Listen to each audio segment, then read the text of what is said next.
Hey guys, I'm JanetOnOccasion, and today we are playing another Total War Warhammer II Battle Replay. This one was sent in by the Horned Rat himself, so it better be a good one, right? Yeah, can't have the Horned Rat shirking on his ratly duties. Anyway, here you can see, this is a great army. He's against the Dark Elves, well, the Blessed Dread, actually, which is more specific, which I like. Rare you see sub-factions, so yeah, kudos to that guy. But anyway, here you can see Storm Vermin. Storm Vermin are really useful here because most of the really good like anti-infantry stuff that can be fielded by the Dark Elves don't have a lot of armor piercing, so the Storm Vermin can actually hold out very well against them. Also, the Council Guard, they hold out well against everybody, but some nice extra anti-large there in case there's a big cav force. Rat Ogres, some really nice armor piercing.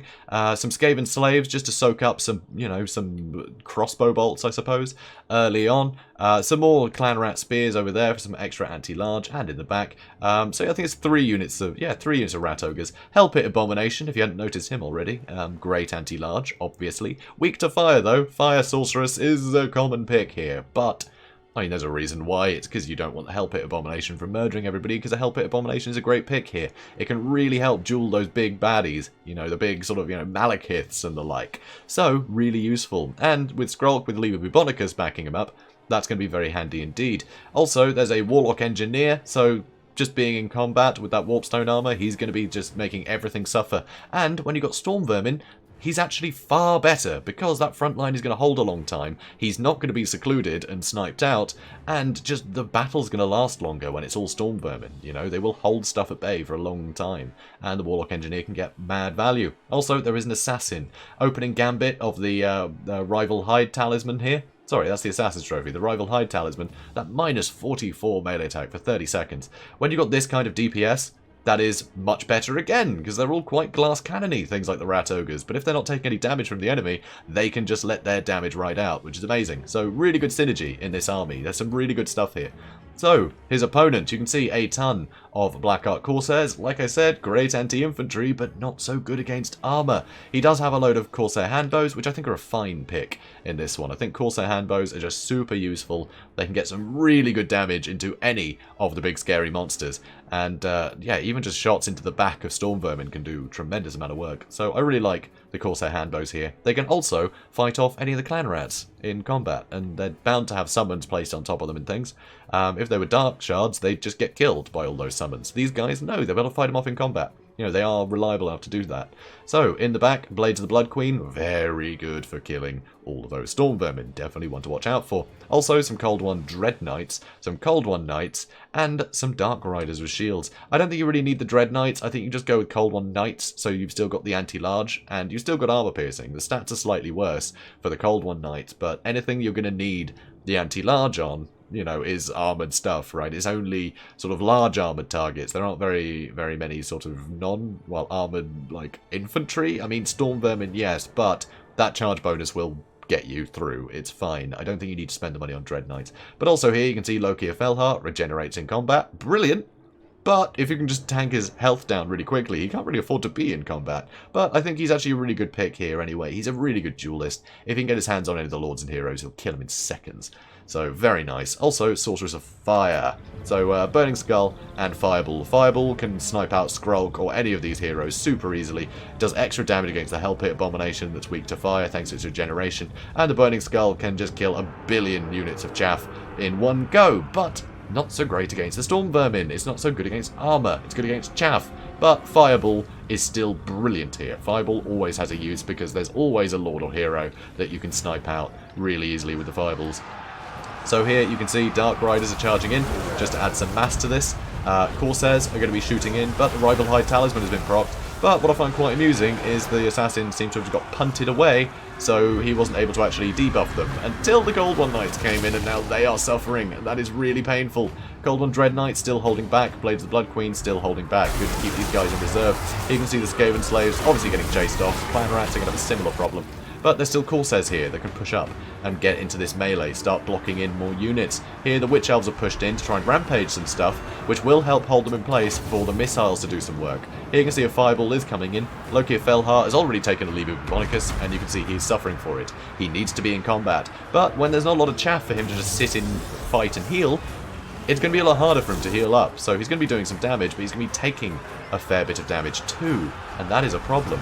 So over here, I'd say, if you've got the Corsair handbows, aim for the Rat Ogres first. They have much better DPS than the Hellpit Abomination does, surprisingly. So over here, Burning Skull coming in, will do some damage to the Storm Vermin, will do a lot of damage to the Clan Rats, but not much else. Ooh, bit of lag there, bit of lag. Often the spells can confuse things. Anyway, here you can see Rat Ogres. They're pushing up into the Blaze of Blood Queen. Perfect for them. They've got really good armor piercing, will help against expensive units like that. Now, Plague Monks coming in with their anti-infantry. Another Fireball flying through, hitting that Hellpit Abomination for some pretty substantial damage. But Loki, again, not in combat, and he needs to get into combat to heal up before he gets hit by another Legion of Bonicus. So, yeah, this is, I'm talking a lot about the Dark Elves here, but that's because Skrulk and his army, you know, the Horned Rat here, he's just doing everything right. So here you can see the Rat Ogres, they're coming in, making sure the Cold One Dread Knights can't come back in. They're getting sapped to their health by the Warlock Engineer, along with a load of other units. And that's the thing, with a big sort of critical mass kind of army. You know, you've got the big AoE for the Rivalhide Talisman as an opener, and then you have the Warlock Engineer damaging pretty much the entire army. Blessed with Filth has been used, and Death Frenzy on all of these guys, so everything they're fighting will be getting hit a hell of a lot more, and also suffering from fatigue and poison and horribleness, so it's pretty rough. Over here you can see the Clan Rat Spears, keeping Loki busy. This is exactly what Loki wants though. He wants to be in here, attacking units that can't really hurt him so he can regenerate. That's what he needs. And now that the Hellpit Abomination is really injured, stop shooting the Rat Ogres, start shooting the Hellpit Abomination. Make sure to kill him off now that he's low.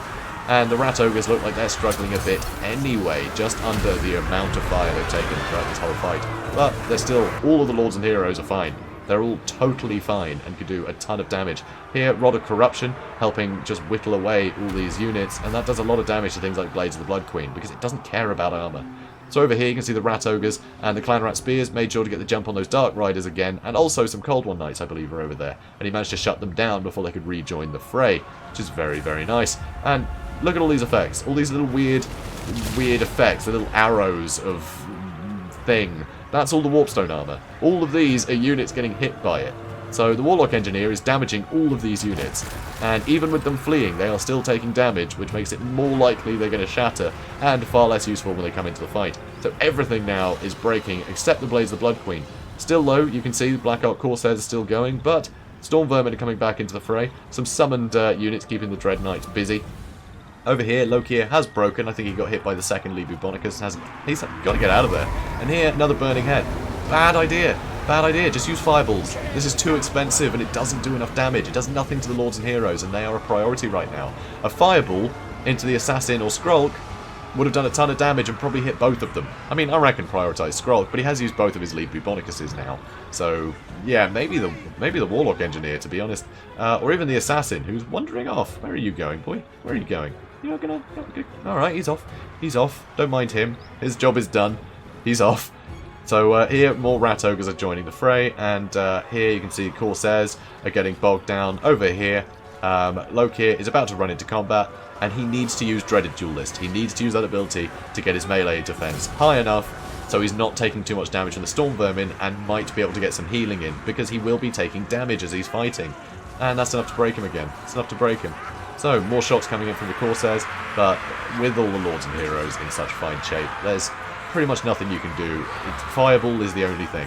Fireball, if that was being used on Lords and Heroes from the beginning, could have probably killed Skrulk by now, and you could have been making your way through the next one, but those Burning Skulls are too expensive to use on Storm Vermin. It just doesn't give you the quality, especially when the army is so weighted in favour of Lords and Heroes.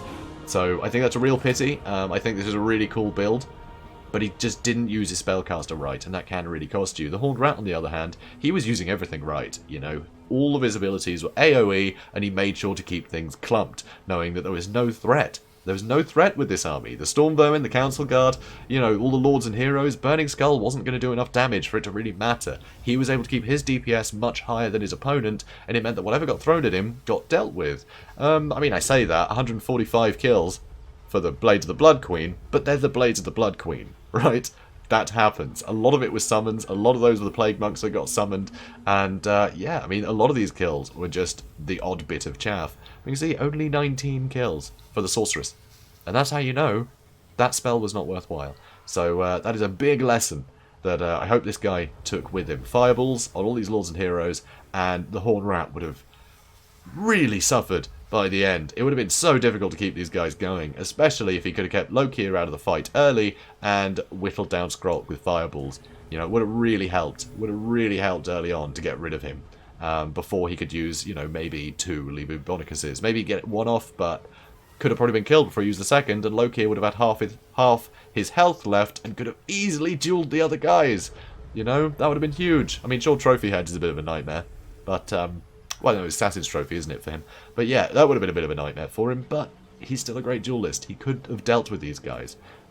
If only Skrulk had been fireballed, and that's a real pity. But I mean, Horned Rat, just, this build is superb.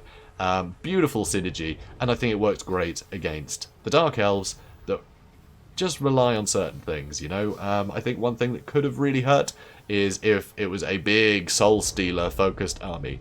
You know, if it was Marathi or if it was Malekith, Soul Stealers could have really messed this up. But that's the thing you have to work out, you know, as playing as the Dark Elves. Do you bring the Law of Fire, that is a classic and always going to be useful, or do you bring the Soul Stealer in case there is, you know, serious sort of pile of expensive units? And yeah, he just chose wrong here. It's very sad. But yeah, beautiful match by the Horned Rat here. Really well played. And guys, I really hope you enjoyed this one. And if you did, please do comment, like, and subscribe. And I will see you in the next one. Have a good day, guys.